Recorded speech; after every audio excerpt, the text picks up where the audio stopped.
அம்பாறை ஆலியடி வேம்பு பிரதேச செயலகத்துக்கு முன்பாக இந்த கவனஈர்ப்பு போராட்டம் முன்னெடுக்கப்பட்டது. அம்பாறை ஆலியடி வேம்பு பிரதேச அனைத்து இந்து ஆலயங்களின் ஒன்றியத்தின் உறுப்பினர்கள் இந்த கவனஈர்ப்பில் கலந்து கொண்டனர். இது 4 நாட்கள் எங்களது யாழ்ப்பாண மண்ணிலிருந்து வருகை தந்து இந்த பாத யாத்திரையை மேற்கொள்ளும் அடியார்களுக்கு இந்த 4 நாட்கள் கானகத்தினூடாக செல்வது போதாது. முன்னதாக கொடியேற்றத்திற்கு முன்னதாக இந்த பாதையினை திறந்து 10 நாட்கள் தொடர்ந்து அனுமதி அளித்து மேலும் 10 நாட்கள் நீடித்து 20 நாட்களாகத்தான் இந்த பாத யாத்திரை சென்ற வருடங்களில் நடைபெற்று வருகின்றது. இந்து கலாச்சார அமைச்சு மற்றும் அமைச்சுக்கள் பொதுமக்களின் பக்த கோடிகளின் நலன் கருதி இந்த பாதையை 10 நாள் முன்கூட்டியே திறந்து உதவி புரியுமாறு மிகவும் தாழ்மையுடன் கேட்டுக்கொள்கின்றேன். முருகனை நினைத்து இறைவனை நினைத்து மந்தாடி வேண்டுகிறோம். இந்துக்களின் மனதை புண்படுத்தாதீர்கள்.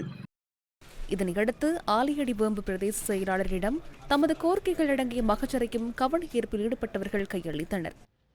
இது தொடர்பில் மொனராகலை மாவட்ட மேலதிக செயலாளர் பிரகித் குலத்திலக்கவிடம் நாம் வினவினோம்.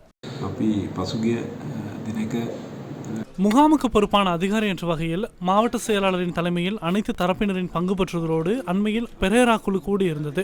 ஜூலை மாதம் 2ஆம் தேதி உகந்தை மலையின் நுழைவாயிலை திறப்பதற்கு இந்த கூட்டத்தின் போது தீர்மானிக்கப்பட்டது. அதன் பின்னர் இறுதி பெரேராவுக்கு 7 நாட்களுக்கு பின்னர், அதாவது 14ஆம் தேதி நுழைவாயிலை மூடுவதற்கும் தீர்மானிக்கப்பட்டுள்ளது. அதிகாரமுடைய அரசியலமைப்பு குழுவுக்கு அமையவே பெரேரா குழு ஸ்தாபிக்கப்பட்டுள்ளது. எனவே தீர்மானத்தில் மாற்றத்தை ஏற்படுத்த வேண்டுமாயின் அது தொடர்பில் குழுவே தீர்மானிக்க வேண்டும்.